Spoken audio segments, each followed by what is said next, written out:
Breaking news. Unbelievable.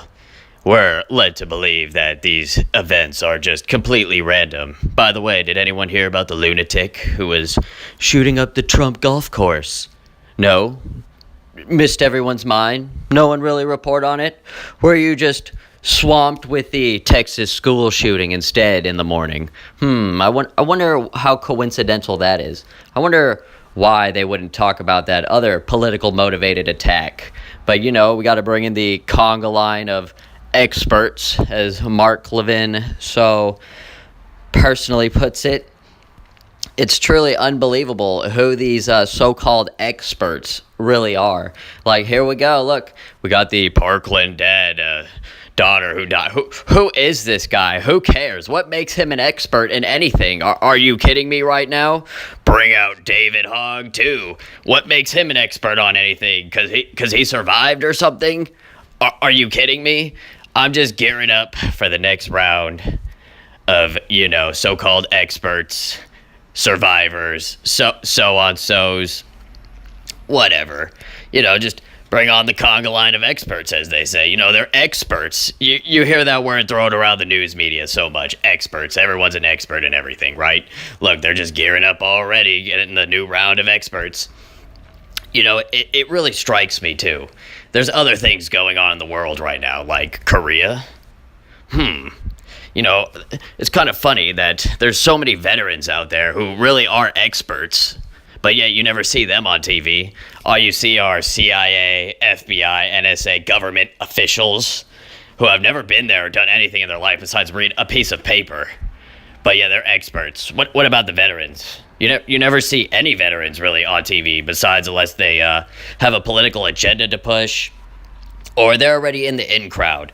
They never really go to them and ask them for insider information. What about the Middle East? Look how long we've been in the Middle East. How many experts have you seen on TV that don't know anything about what goes on in the Middle East?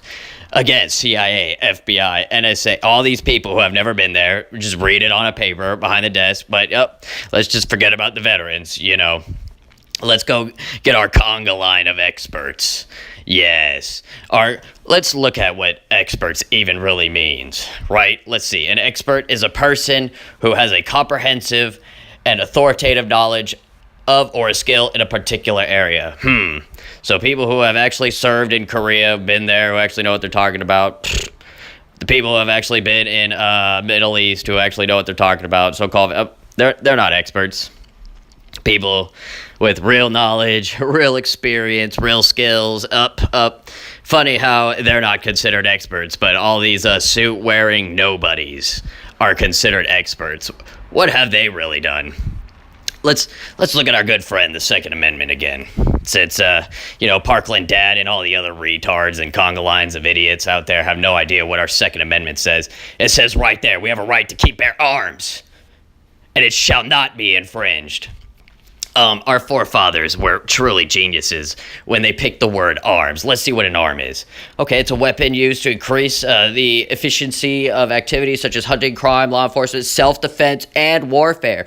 In broader context, weapons may be construed to include anything used to gain a strategic, material, or mental advantage over an adversary or enemy target. Think about that. So what does that mean? That's exactly right. This bazooka right here, this is an arm. You have a right to bear this. This was supposed to be the deterrent why our forefathers were so smart. Watch, I'm going to get to my point. These tanks, this is an arm too. You have a right to buy and bear this under our constitutional God-given rights. You see all these weapons here that are so-called assault weapons? Oh yes. You have a constitutional right to own all these weapons. But the question is, why don't we have access to these weapons?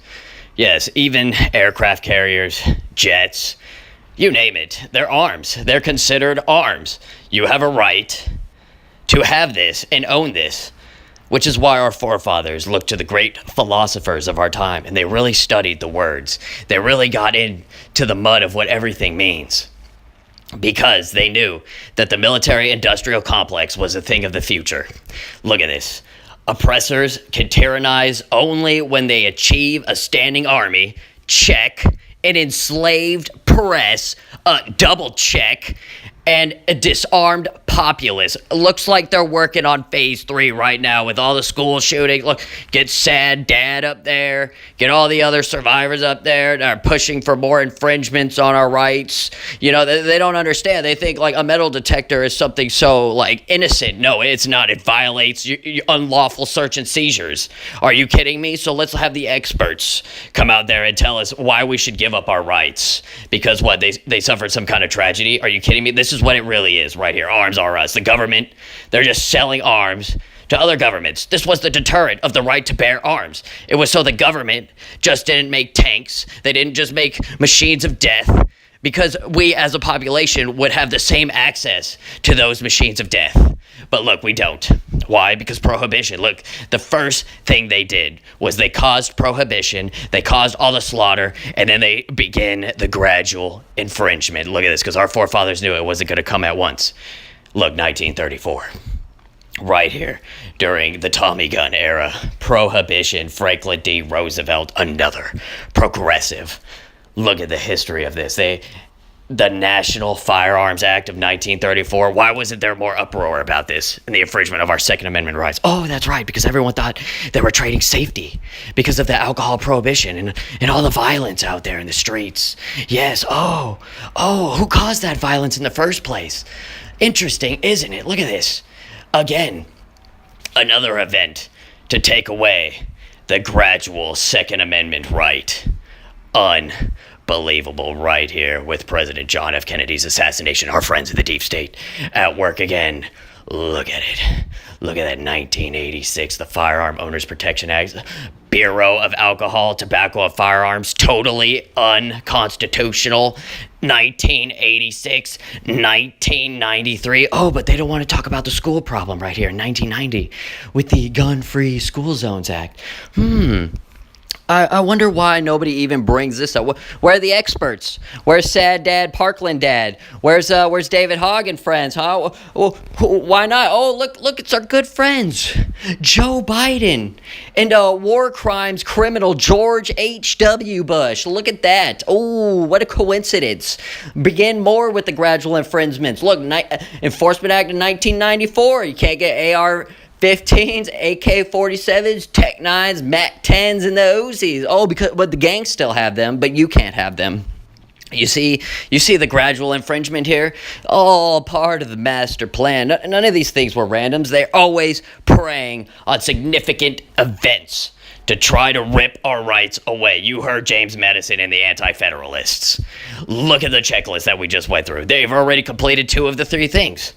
They're just working on this last one. They're fine-tuning it. Look at that, 2008, 2012. They're just trying every year because the so-called experts, yeah, you heard me, conga line experts are always out there telling everyone in the American population the uttermost lies.